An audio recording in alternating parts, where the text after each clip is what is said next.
¿Cómo debió ser aquella singladura por el Nilo? Julio César y Cleopatra, escoltados por más de 400 naves. 400 naves en torno a la gran nave real. Esa nave real espectacular que tenía Cleopatra. Una nave cuyo mascarón de proa estaba envuelto, cubierto por el oro puro. Dicen que los remos eran de plata y las velas de púrpura. Y esa singladura se prolongó durante 2 meses de amor apasionado. Y acaso de ese amor nació un fruto, Cesarión, Ptolomeo César, el pequeño César. La historia de Cleopatra es la historia de la decadencia final de Egipto. En el tiempo de los grecorromanos, en el tiempo en el que los ptolemaicos gobernaban aquel país inmenso, la despensa del Mediterráneo, la despensa del mundo conocido por tanto. Cleopatra era fascinante. ¿Y por qué no? Era hermosa. Aunque Plutarco dijo de ella, su belleza no es incomparable, pero sí en cambio su inteligencia. Todos la adoraban, todos la admiraban y todos la criticaban y la denostaban, sobre todo en el romano, en el Imperio Romano, la República del Imperio Romano. Su gran detractor, Cicerone, no la soportaba. Otros llegaron a decir que era sin duda la reina de las rameras. Pero Cleopatra, su figura, su imagen, su estilo, su personalidad se impuso a todo eso y perduró a lo largo de los siglos. Ya lo dijo Pascal. Si hubiese tenido la nariz un poquito más respingona, un poquito más corta, esta mujer hubiese cambiado la faz del planeta.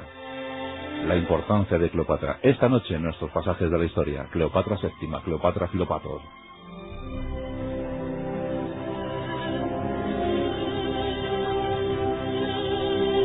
Esta noche, por tanto, amigos, hay que hacer un ejercicio con la imaginación y pensar cómo era el escenario natural que vio la llegada de Cleopatra.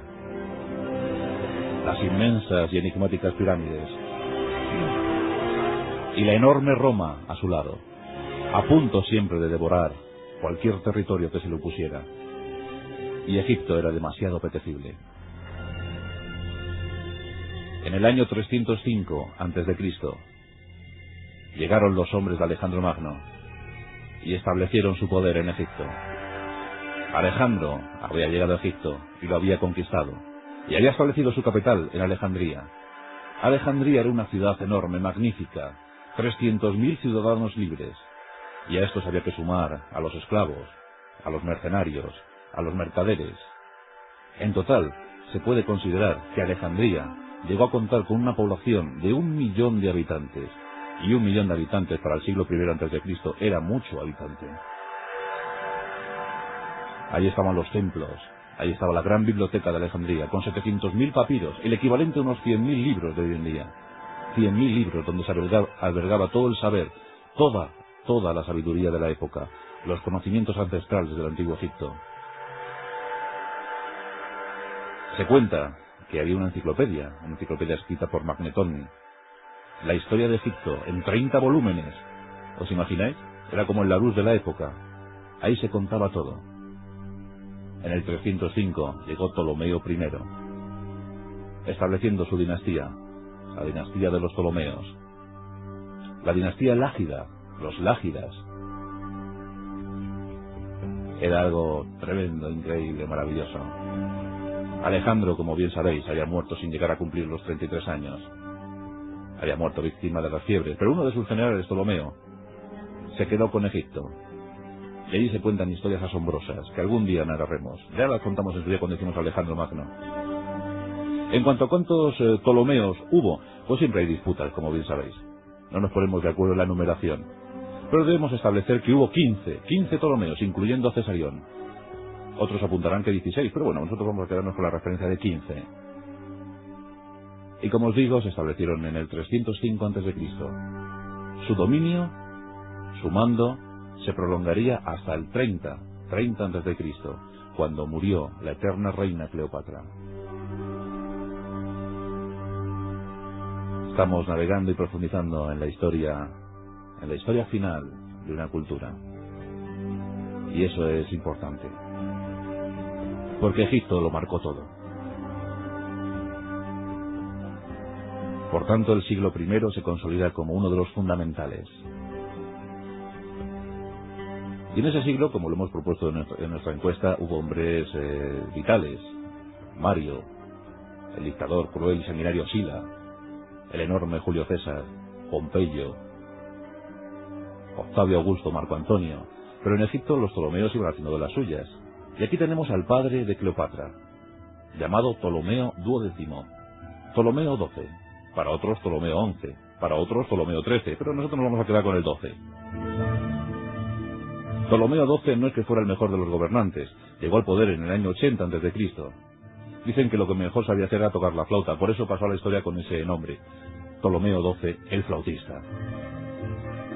Sí, desde luego era lo mejor que sabía hacer, eso y hacer hijos, claro. Tuvo una buena prole, una buena descendencia. Lamentablemente ninguno de sus hijos llegó a ser mayor, ninguno llegó a la edad de adulto o a la edad de veterano. Su mujer era Cleopatra V.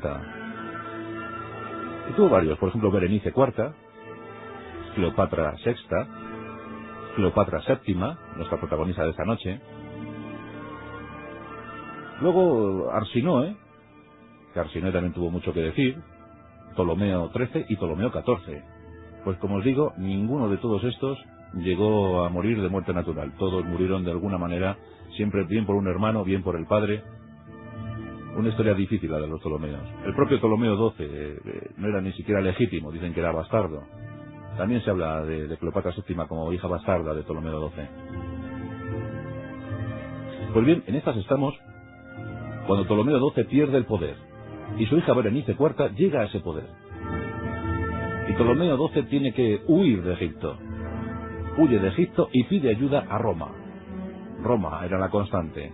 Siempre se hacía con un territorio, bien por conquista o bien por herencia. Había unas herencias muy extrañas. Cuando moría un rey local, solía dejar, curiosamente, en herencia su país a Roma. Los sobornos siempre estaban a la orden del día. Y Ptolomeo XII decide sobornar, o decide pagar, y sobre todo prometerle eterno tributo, a Pompeyo. Pompeyo era uno de los hombres fuertes de Roma. Por tanto, Pompeyo ayuda a Ptolomeo XII a recuperar el poder.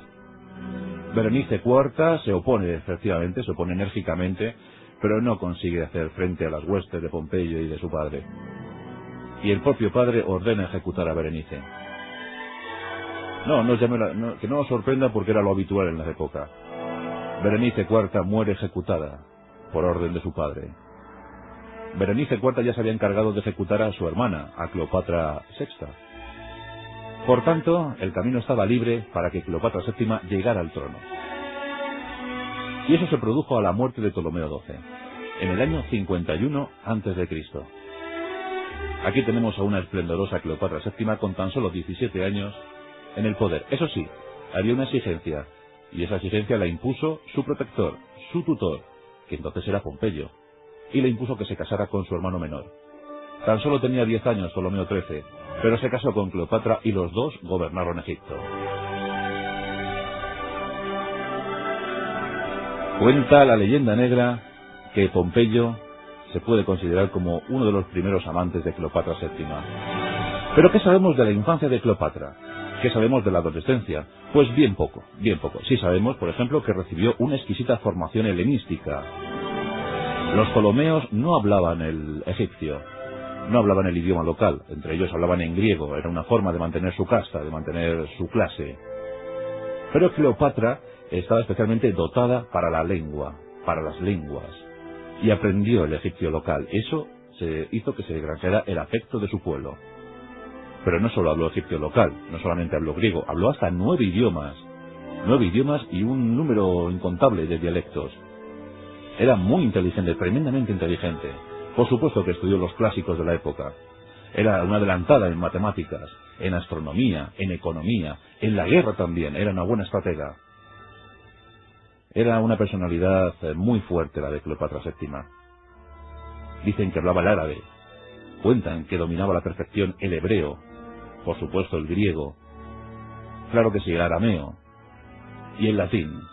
Y dicen que una de las principales virtudes de Cleopatra era su voz, una voz perfectamente modulada, que la utilizaba